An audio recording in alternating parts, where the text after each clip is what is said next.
ETF index mutual funds నేర్చుకుని stock మార్కెట్లో రాణించాలనుకుంటున్నారా? వెంటనే ఈ నెంబర్కి కాల్ చేయండి.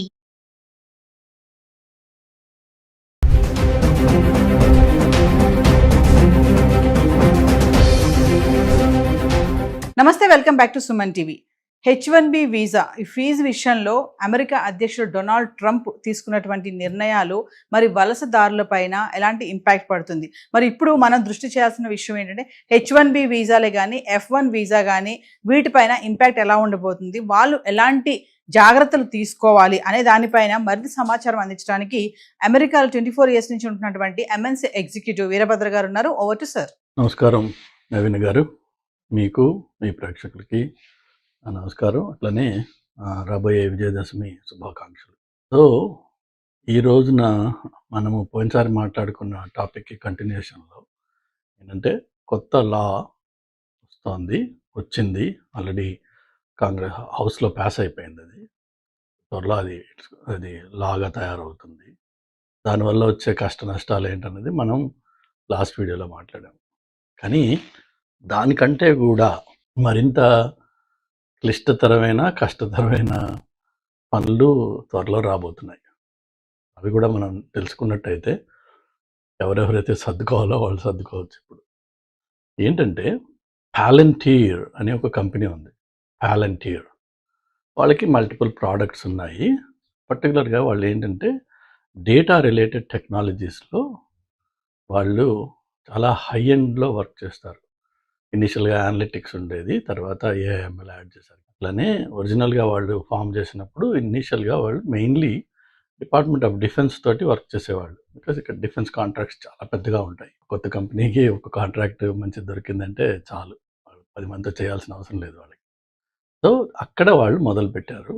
అలానే ఆ కంపెనీ ఫౌండర్ ప్రెసిడెంట్ ట్రంప్కి చాలా close, belongs to the inner circle. అది ఇప్పుడు కమర్షియల్గా ఓపెన్ అప్ అయ్యింది, ఎక్స్పాండ్ అయింది. చాలా పెద్ద పెద్ద కంపెనీస్తో వర్క్ చేస్తారు. But at the same time Trump second term మొదలైన తర్వాత ఇప్పుడు లేటెస్ట్గా ఒక కాంట్రవర్షియల్ డేటాబేస్ ఒకటి తయారవుతుంది ఫెడరల్ గవర్నమెంట్ లెవెల్. దాంట్లో ఏంటంటే రకరకాల డిపార్ట్మెంట్స్కి సెపరేట్గా ఉండే డేటా బేసెస్ ఏవైతే ఉంటాయో వాటిని అన్నిటినీ కనెక్ట్ చేసి HHS, homeland security, department of defence, IRS, SSN, అట్లా ఇంకా బోల్డ్ ఉన్నాయి.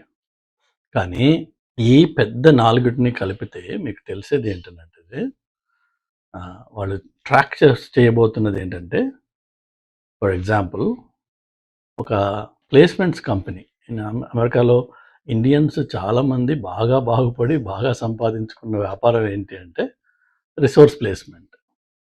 మొదట్లో ఇండియా నుంచి రిసోర్సెస్ని తీసుకొచ్చేవాళ్ళు, వాళ్ళకి వీళ్ళు H1 ఫైల్ చేసేవాళ్ళు. వాళ్ళు ఇక్కడికి వచ్చిన తర్వాత వాళ్ళని రకరకాల ప్రాజెక్ట్స్లో డిప్లాయ్ చేసేవాళ్ళు.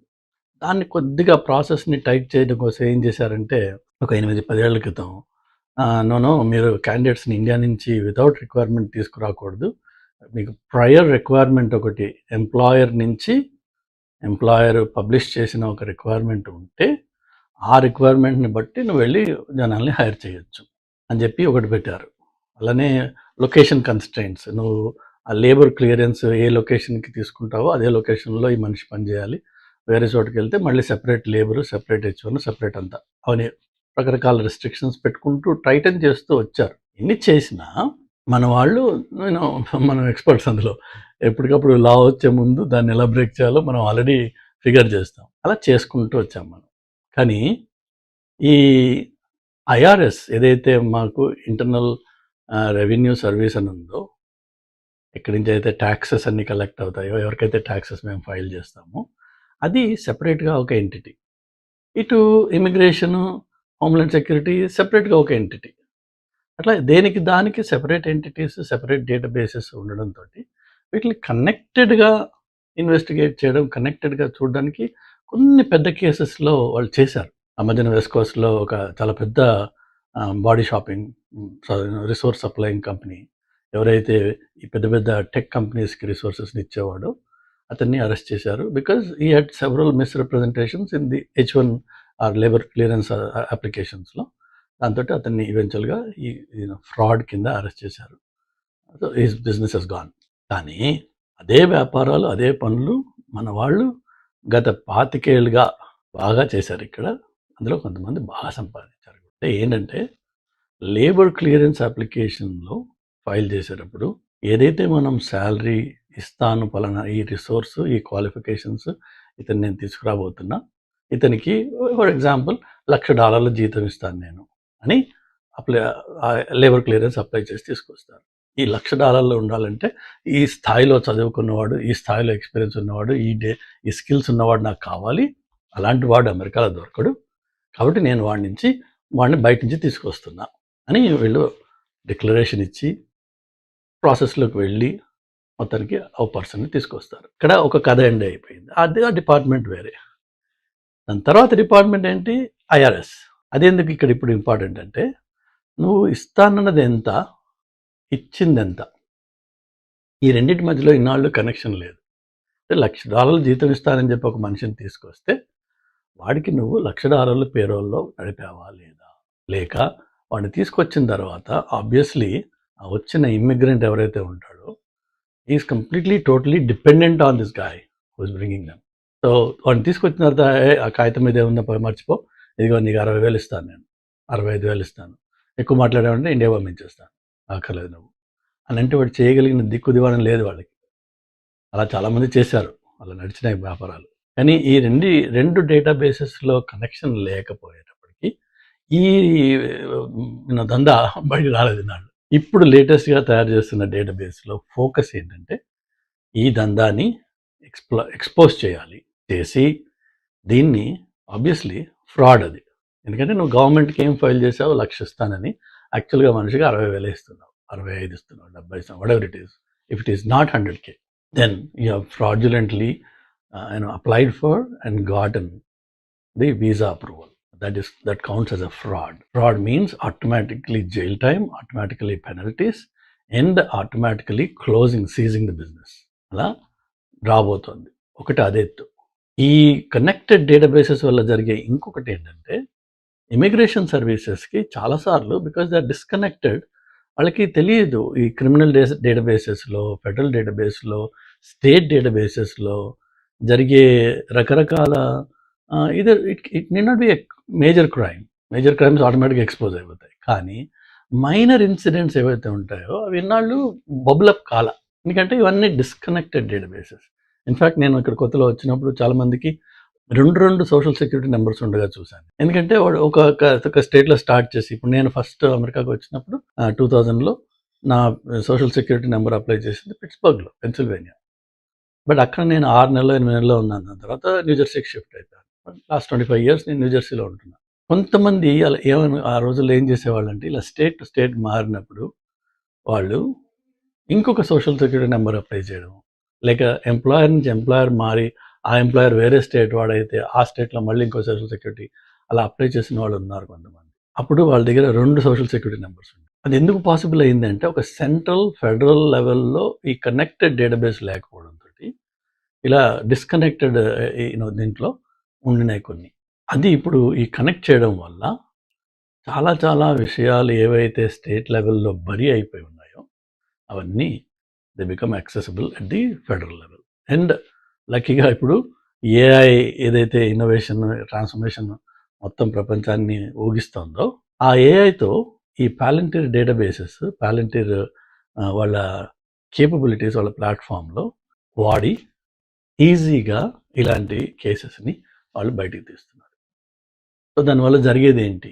లాస్ట్ వీడియోలో నేను చెప్పినట్టుగా ఎవరెవరికైతే చిన్న ఇష్యూస్ గతంలో జరిగాయో, DUI అనుకున్నాం, డ్రైవింగ్ అండర్ ఇన్ఫ్లుయెన్స్, అది okay, that's one level of offence. But there are also other offences which may be smaller in nature. Let's say for example reckless driving. So అది వచ్చో రాకో మొత్తానికి ఏదో రెక్లెస్ డ్రైవింగ్ అయ్యింది, accident అయ్యింది, మనం వెళ్ళిపోయి you plead guilty and you pay whatever fine it is and then case is closed. అక్కడ state లెవెల్లో, సిటీ లెవెల్లో, కౌంటీ లెవెల్లో క్లోజ్ అయిపోతుంది. అలా ఇప్పటికీ జరుగుతాయి, అప్పటి నుంచి జరుగుతూనే ఉన్నాయి.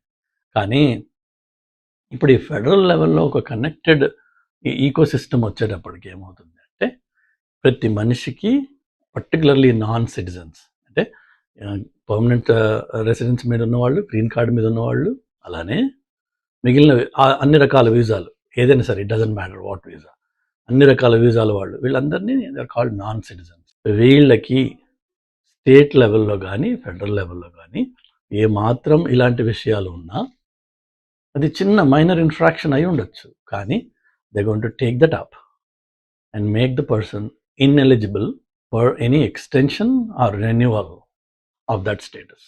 అంటే ఆ 3 ఏళ్ల పాటు H1 ఉండి ఒకవేళ ఎవరైనా ఇక్కడ ఉన్నారనుకోండి, H1 ఉన్న రోజులు ఇక్కడ ఉంటారు, కానీ ఎప్పుడైతే H1 రెన్యువల్కి వెళ్తారో ఇది ఫ్లాగ్ అవుతుంది, because now they are all connected. ఆ ఫ్లాగ్ అవ్వగానే they say you are not eligible, decline.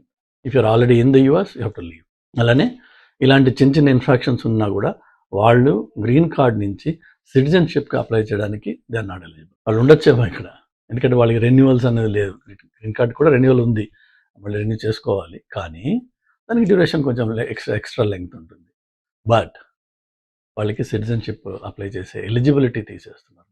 ఇవి రెండు కాకుండా ఇంకొక విషయం నేను చెప్పాలనుకున్నది ఏంటంటే, గ్రీన్ కార్డ్ హోల్డర్స్ ఎవరైతే అమెరికాలో ఉన్నారో, ఇంతకుముందు ఏదో వీడియోలో చాలా రోజుల క్రితం నేను చెప్పాను, ఇక్కడ చాలామంది వాళ్ళ పేరెంట్స్కి, ఎందుకంటే ఓన్లీ బ్లడ్ రిలేషన్కి మాత్రమే మనము స్పాన్సర్ చేయొచ్చు. ఇప్పుడు నేను సిటిజన్ అనుకోండి, మా అన్న తమ్ములకి, మా అక్క చెల్లెలకి, నేను మా అమ్మ నాన్నకి వాళ్ళకి నేను గ్రీన్ కార్డ్ స్పాన్సర్ చేయొచ్చు.